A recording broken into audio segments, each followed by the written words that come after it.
네. 자, 그렇습니다.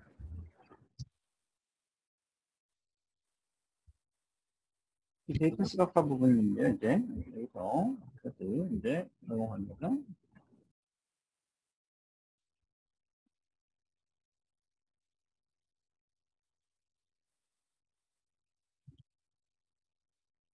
데이터 시각화는 이 자체가 목적이 아니라, 결국, 우리가 이제, 데이터로부터 유용한 정보와 인사이트를 얻어내기 위한 과정입니다. 이게 먼저, 우리가 데이터 시각화의 대상이 되고자, 대상이자,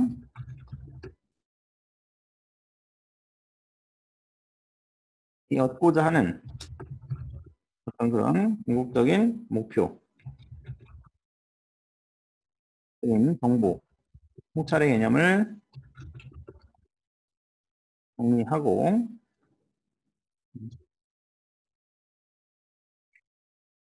그것을 통찰을 얻기 위해서 시각화 데이터 분석 기법을 적용하는 전체 프로세스와 각 프로세스별 구체적인 방법론과 현실적인 고려사항들을 먼저 설명해 보도록 하겠습니다. 그 데이터 시각화를 위해서 우리가 전체 프로세스를 한번 이해해야 되는데요. 먼저 시각화, 인사이트 프로세스를 이해해 보도록 합시다. 그 후에 이제 시각화 디자인을 볼 거고요. 그 후에 이제 시각화를 구현합니다. 먼저 시각화, 인사이트 프로세스 부분을 먼저 보도록 하면요.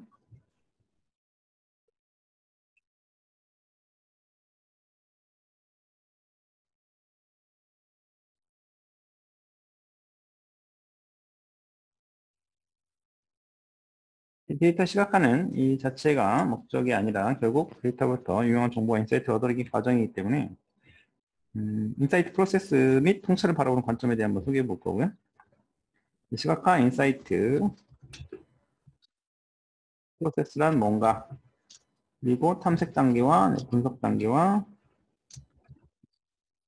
활용 단계 이렇게 세 가지로 있습니다. 데이터 본질을 이해하는 방법과 다양한 시각 기법 및 탐색 방법을 통해서 우리가 구체적으로 관계를 파악하는 방법에 대해 설명할 거고요.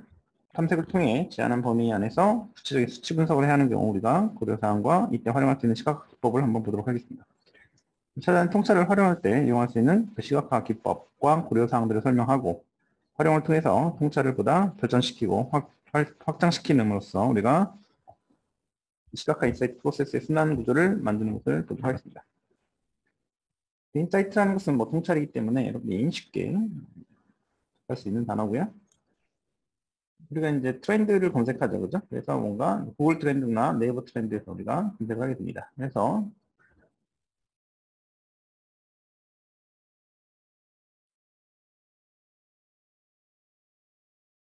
여기서 이제 구글 트렌드라고 치시게 되면 나오죠.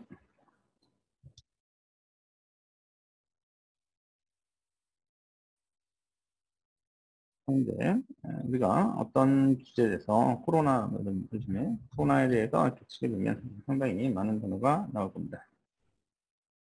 우리나라에서만 이제 볼 때는 이렇게 나오고 사람들 관심이 진짜 어떻게 돼가고 있는가라는 것을 볼 수가 있겠죠. 2004년부터 지금까지 보면 당연히 급격하게 코비드라고 이제 검색하시게 되면 당연히 전체 전 해외에서를 이제 보시는 게 좋겠다. 맞죠? 그리고 이제 전자 들었다 다시 또 올라갔다가 네, 다시 전자 하해지고 이런 식으로 나옵니다. 쪽도 관심도도 나오고요. 이런 어떤 단어의 검색 수요가 계속 증가 추세, 그러니까 증가 추세에 있는지 갑자기 증가했는지 이런 것들을 볼 수가 있죠. 그래서 인사이트의 사전적 의미는 우리가 어떤 예리한 관찰력으로 힘을 흔히 꿰뚫어본다 이런 얘기예요. 통할 통자에다가 살필 찰자인데 심리, 그러니까 새로운 어떤 사태에 직면했을 때 과거의 경험에 의존하지 않고 어떤 과제와 관련시켜서 전체 상황을 다시 파악하고 과제를 해결하는 것이다라는 거예요. 문제 해결이나 학습의 한 원리인데요. 통찰과 인사이트라는 거에서 일치하는 부분은 어떤 정보와 인과관계, 본질, 이해 이런 뜻이죠. 그래서 이 단어들에서 좀 더 깊게 알아봐야 될 것 같아요. 또 우리가 DIKW라는 그 시각화 정의에 관련해서 데이빗 맥캔들레스가 보고 있는, 그러니까 정의한 그 시각 이해 계층도가 있죠, 그죠? DIKW, 그죠?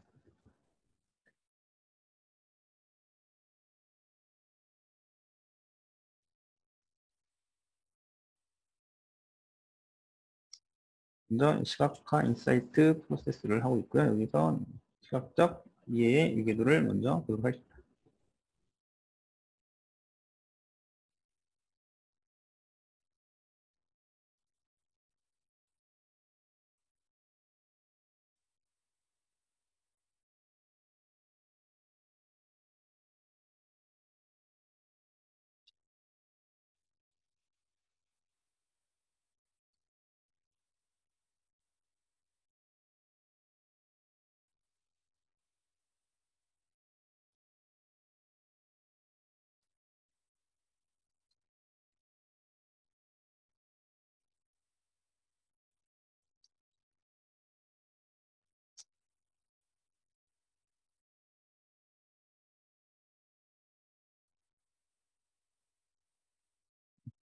그래서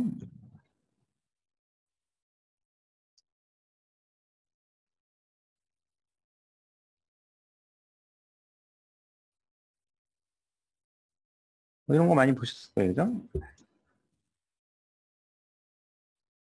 그래서 뭐 요게 가장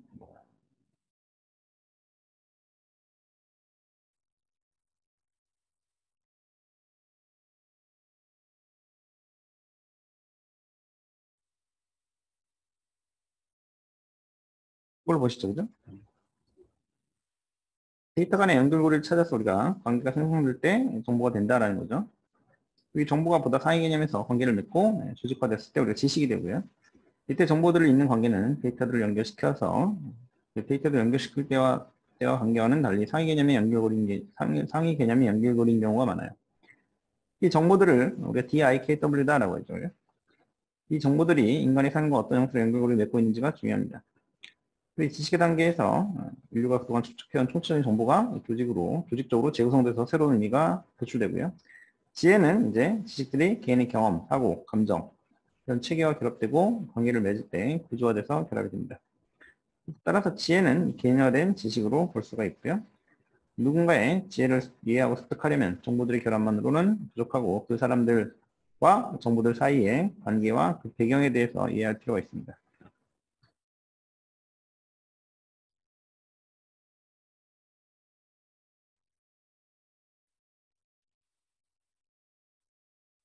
이것을 숫자로만 이해하니까 좀 이해 안 될 텐데 이거를 이제 뭐 이런 식으로 한번 또 따로 나눠볼까요? 네. 먼저 방수량이라는 데이터가 있을 거예요. 그죠? 근데 이 지역별로 또는 기후 반복 주기 최대치를 고려해서 지역별 연간 최대 방수량을 뽑아내면 이거는 이제 정보가 되는 거죠.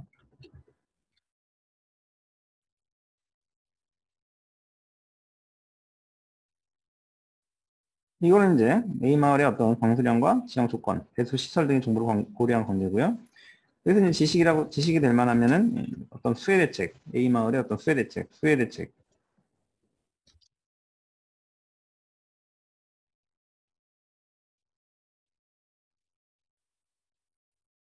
수혜 대책이 몸에 밴 특정 주민의 삶의 노하우가 들어가 있다는 거죠. 여기서 이제 지혜는 A 마을의 어떤 주민생활 노하우가 될 겁니다. 이런 식으로 강수량 데이터가 제로 발전하는 그런 단계를 보았고요. 개별 강수량은 숫자 데이터이지만 공간과 시간이라는 관계를 고려해서 강수량을 재구성하면 지역별 연간 최대 강수량이라는 정보가 되고요. 이 정보가 A 마을에 이라는 어떤 특정 지역의 다른 성격의 정보가 결합되면 그 마을의 어떤 수혜 대책 메뉴와 같은 지식이 됩니다. 이 지식은 A 마을 모두에게 적용되지만 주민별로 생활 방식과 가치관이 다르기 때문에 수혜 스트레스를 지역에 해소하는 주민도 있고 수혜로 인해서 능력이 피해를 최소화 노하우를 내놓을 주민도 있을 것입니다. 이렇게 상위 개념을 결정하기 위해 필요한 것이 결국 관계이고, 이 관계들이 연결해주는 것이 무엇인지 보아야 되고요. 특히 이 지식에서 등장한 사람은 지혜를 구축하는 데서 빼놓을 수 없는 요소가 되고, 이 지혜의 사전적 의미를 보면 당연하게도 통찰과 상당 부분 맞닿아 있습니다. 결국 통찰 또는 인사이트라는 것은 데이터, 정보, 지식, 사람을 이해하고 그들 사이의 관계를 파악해 지혜를 도출하는 일련의 과정과 그 결과물이다라고 할 수 있습니다.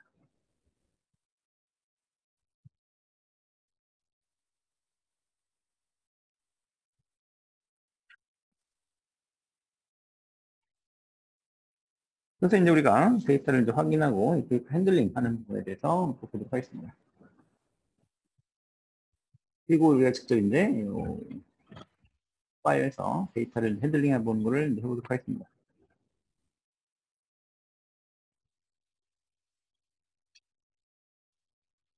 이 데이터 시각화 분석뿐 아니라 일반적인 분석에 있어서도 가장 중요하고 먼저 해야 될 일인데요. 데이터를 먼저 원하는 분석에 적합한 형태로 가공하는 것이죠. 일반적으로 사용자가 입수하는 데이터는 사용자가 원하는 형태로 되어 있지 않아서 원천 소스, DB나 시스템 상에서 정해놓은 인증 형태로 구성되어 있는 경우가 대부분이에요. 예를 들면 당연히 뭐 DB, ERP 시스템의 SL, SAP 등에서 쿼리 형태로 내려가는 데이터, 분자의 생성과 서버 같은 기기에서 자동으로 생성하는 로그 파일. 대부분 사용자가 바로 사용이 어렵습니다. 그래서 스파프에서는 일반 사용자들도 원하는 형태로 데이터를 가공해서 사용할 수 있도록 피벗이나 언피벗 이런 데이터 형태 전환에 꼭 필요한 다양한 기능을 제공하고 있어요. 이는 스파5와 다른 유사한 경쟁 비즈니스 인텔리전스 제품들과 차별점을 비롯하합니다. 사용자가 데이터를 분석에 용이하도록 얼마나 잘 다룰 수 있는가는 데이터 분석의 핵심적인 상황이면서도 기술을 터득하기 쉽지 않은 부분이에요. 데이터를 잘 다루기 위해서는 분석에 적합하도록 전환이 완료된 최종 집계성 데이터를 다루기보다는 데이터 다양한 원천 형태, 로우 데이터 포맷의 데이터 형식을 가지고 사용자 직접 데이터를 전환시켜서 그런 연습을 해보는 게 좋아요. 이런 과정을 거쳐서 관리까지 어떻게 진행이 되는데 특정수의 왜 특정수가 분석하기에 적합하지 않은지 그리고 어떻게 해야 데이터 형태를 전환할 수 있는지에 대한 이해와 사용의 폭을 얻을 수 있을 겁니다.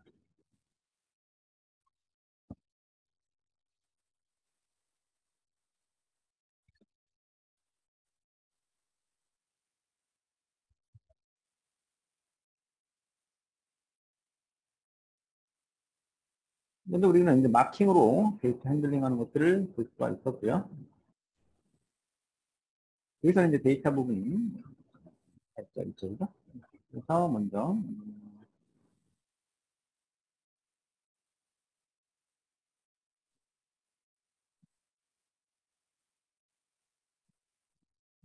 간단한 걸 먼저 해볼까요? 이거는 이제 쓰고요. 쓰고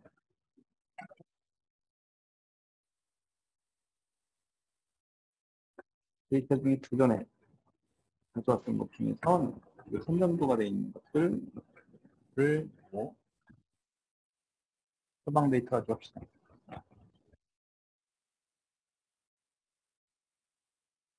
현재 나이와 네, 이렇게 해서 그거 합시다. 우리가 마킹 데이터 핸들링이 있죠. 그 마킹을 이용하면 이렇게 선택된 부분에 데이터를 가지고 여러 가지 데이터 행위를 쉽게 응용할 수 있어요. 이게 박스 모양의 기시정에서 마킹을 할 수 있죠. 그러니까 이제 마킹 데이터 핸들링이 있다라는 거고요.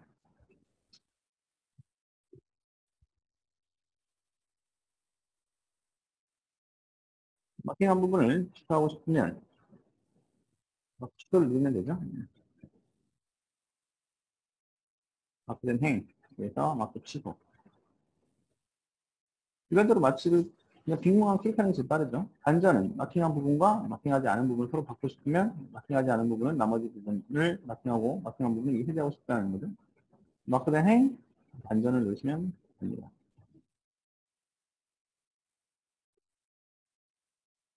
마킹한 부분들을, 데이터들을 제거하고 싶을 때는 좀 주의하셔야 되는데 오른쪽 버튼 눌러서 삭제를 누르면 데이터가 날아가는데 이때는 테이블에서도 삭제가 되기 때문에 좀 주의하셔야 되고 컨트롤 Z 키로 해서 원래도 돌리면 됩니다. 실제로 데이터가 삭제되니까 확인이 나옵니다. 주의하셔야 됩니다. 그래서 그다음에 이제 마크된 행에서 다음으로 뭐 필터 부분을 눌러보면 이렇게 필터링된 부분들만 남아서 확대될 표시되죠. 그리고 필터에도 자동으로 인증 부분이 적용이 됩니다. 이때는 데이터가 제거되는 건 아닙니다. 그 다음에 다시 컨트롤 Z 누른 다음에 마킹한 부분에 데이터들만 시각화해서 사라지게 표시하고 싶으면 마크된 행, 셔프트 아웃 이렇게 누르시면 마크된 부분만 시각화해서 사라지게 표시되는 겁니다. 다시 컨트롤 Z 여기서 마크를 이렇게 합니다. 그래서 마킹한 부분의 데이터들만 사라지게 표시하고 싶으면 마크된 행을 필터 아웃 이렇게 하시면 됩니다. 필터링된 부분만 사라지고 필터링되지 않은 나머지 데이터들이 확대돼서 표시되고요. 필터에도 자동으로 여기 필터에도 자동으로 적용된 부분이 적용이 됩니다. 그 다음에 이제 계산된 칼럼 추가.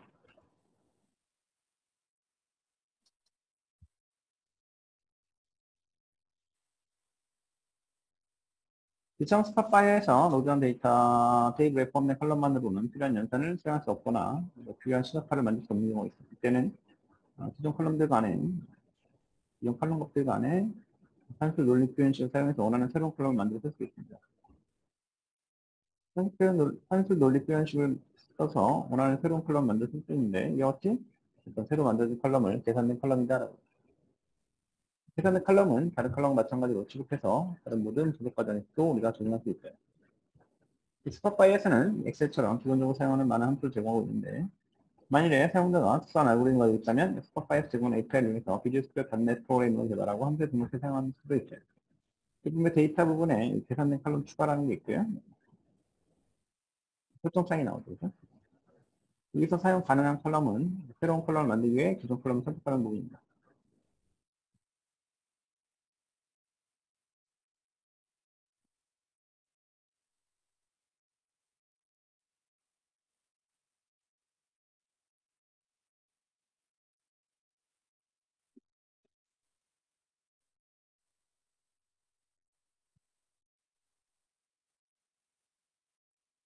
금액 부분을 선택하고 컬럼 삽입을 누르면 여기에 표현식 부분에 금액이 녹색으로 표시가 되죠.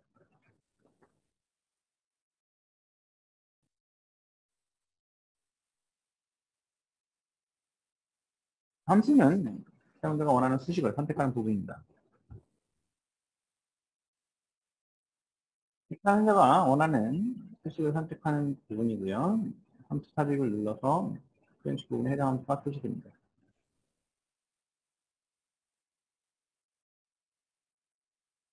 이 범주 부분은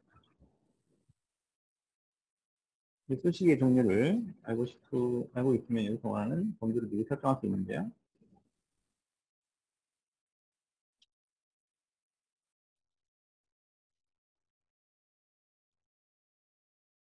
함수 썸이나 에버리지 이거를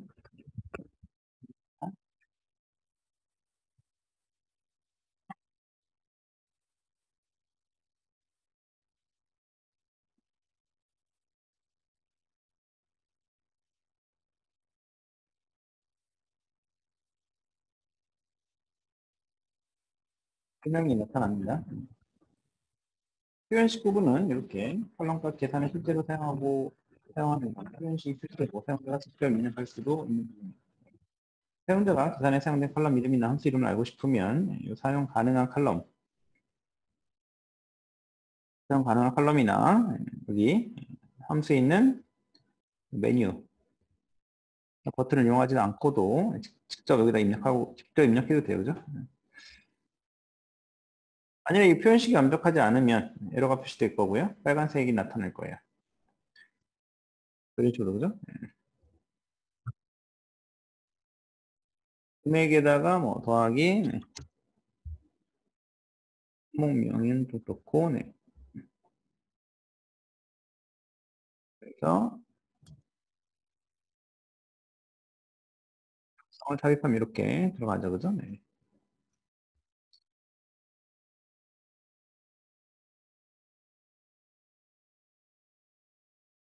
만약 에러가 나면 이제 갖다 대면 그 에러가 뭔지를 알 수가 있을 겁니다. 이 최신 표현식은 사용자가 가장 최근에 사용했던 표현식 10개 목록이 나타나고요. 처음부터 다시 입력할 필요 없이 기존에 사용했던 것을 반복하여 사용하거나 수식, 칼럼 이름 등을 조금 수정해서 쓸 때 아주 유용합니다. 칼럼 이름은 사용자가 이 표현식을 이용해서 만든 어떤 새로운 칼럼의 이름을 입력하는 것이죠. 만약 이름을 입력하지 않으면 그 표현식이 그대로 칼럼 이름으로 사용됩니다. 만약에 기존의 어떤 이름과 중복되면, 칼럼 이름과 중복되면 빨간색 에러마크가 자동으로 표시될 거예요. 샘플 결과는 데이터의 첫 번째 행의 값으로 결과를 미리 표시해 주는 거고요. 만약 에러가 있다면 표시되지 않고 이렇게 오류와 같이 이런 오류 표시가 뜹니다. 유형은 사용자 표현식을 이용해서 새로운 칼럼 형식을 지정해 주는 곳인데요. 그 서식 지정 버튼 눌러서 설정을 할 수도 있습니다.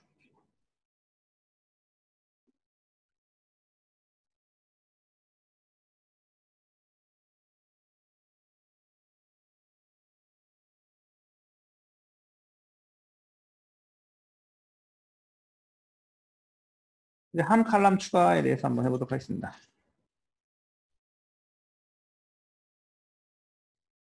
이 칼럼 값들이 숫자형일 때 이들을 몇 개 그룹으로 나눠서 우리가 할 수 있죠. 그래서 이제 환자 나이와 카운트를 행으로 이제 해볼게요.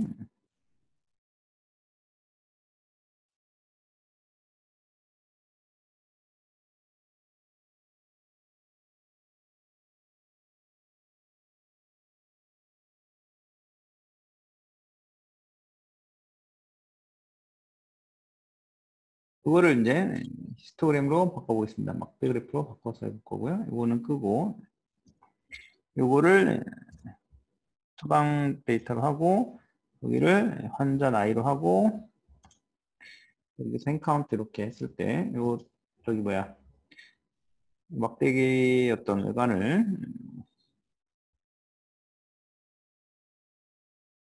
여기를 조금 이거 할까요?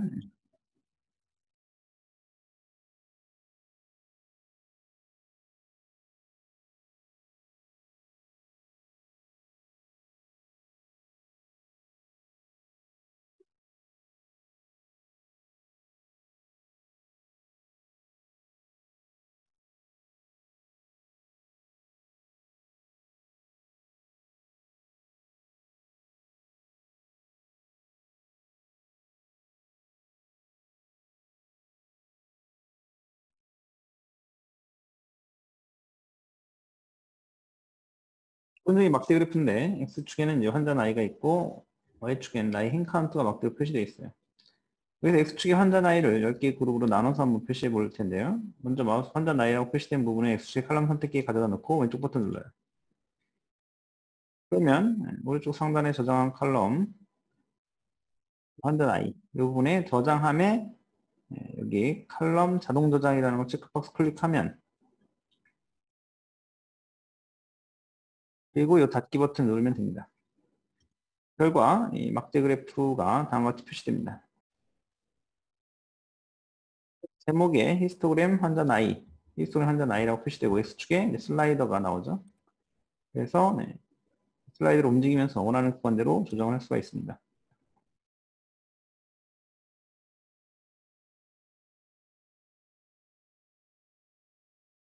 만약 정확하게 10개의 구간으로 나누고 싶으면 이 커서를 X축 선택기에 가져다 놓고 함의 수를 클릭합니다.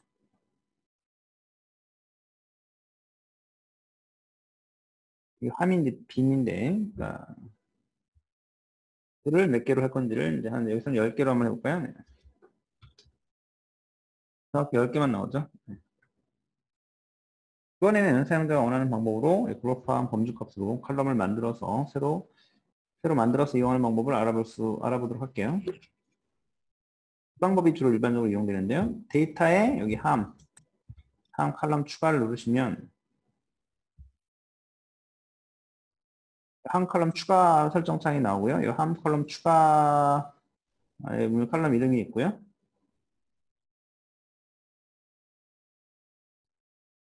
이 예제는 9에서 95세까지 환자 데이터가 부포해 있는데요. 그래서 칼럼은 이 칼럼 값들을 그룹으로 나누는 경우 가장 먼저 할 일은 이 그룹화할 대상 칼럼을 정하는 거죠. 그래서 그룹화할 칼럼을 선택합니다.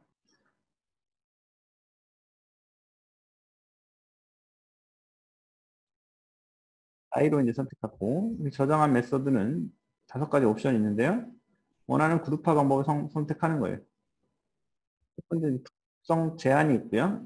특정 제한의 라디오 단추 클릭하고 여기서 입력창에다가 원하는 구간에 해당하는 값을 직접 숫자로 입력할 수 있어요. 이때 구간은 각각의 숫자마다 세미콜론으로 구분하면 돼요. 이렇게.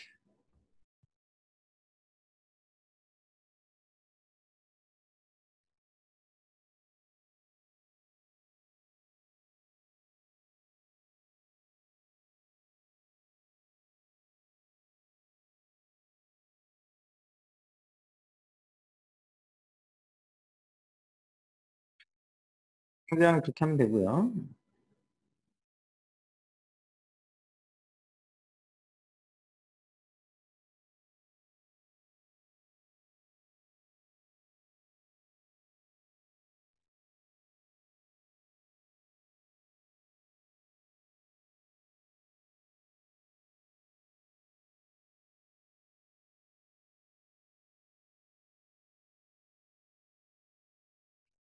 만약에 균등 간격으로 하면은 이 균등 간격에 5라고 넣으면죠. 요거만큼 이제 컬럼이 생깁니다. 그래서 균등 간격 환자 나이라고 할까요? 네.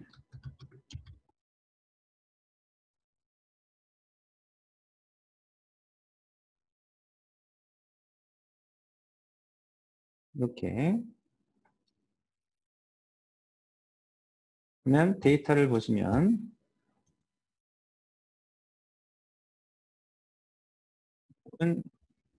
이제 이걸로 바꿔야죠.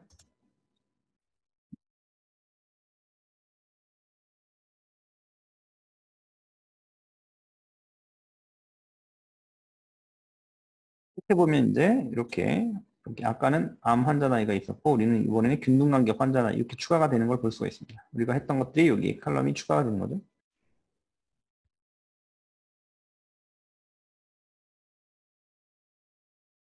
그래서 이렇게 균등 간격으로 그룹화된 칼럼을 이용해서 우리가 5를 바꿔보면서 빈인데 함이라고 우리말로는 이제 해석이 되는데 이렇게 됩니다. 그래서 요 카테고리라이즈드 이제 범주를 이제 맞춰주는 거죠. 어디 범위에 있는 사람들이 몇 명인지를 이제 설정을 해줄 수가 있다라는 거죠. 여기서도 이제 고유값 균등이 있겠죠. 네, 여기서 함으로 해서 데이터에서 여기 함 칼럼 추가해서 여기 고유값 고유한 값의 균등 분배. 이 방법은 나누고자 하는 컬럼의 모든 고유한 값들의 사이를 원하는 개수만큼 동일한 간격으로 나눠서 그룹화할 때 사용합니다. 이제 아웃라이어나 최대값이나 이 상치값이 최대값이나 최소값이 있고 특정 부분들 값이 집중되어 있을 때 유용하게 그룹할 수 있습니다.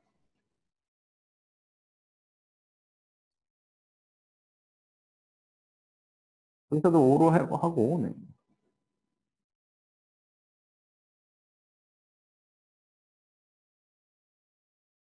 여기는 이제 빈도분배 환자 나이라고 할까요?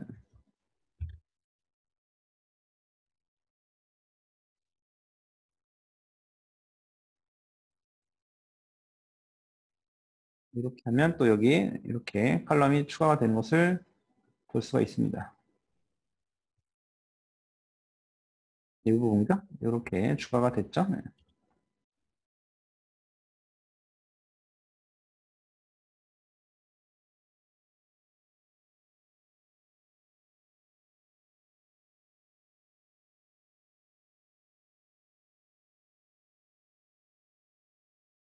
네, 여기 추가가 안 된 것 같은데 여기서 데이터에서 함 칼럼 추가 고인과 빈도 분배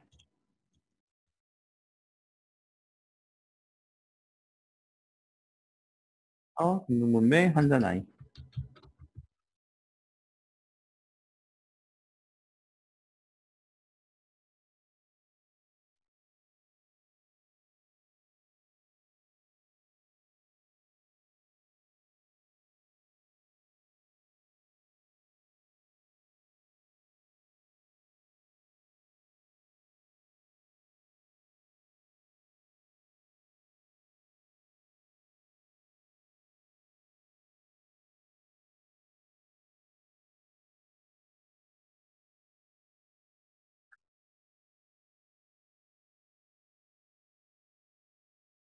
그리고 이제 계층 추가 부분을 마지막으로 한번 해보도록 하겠습니다.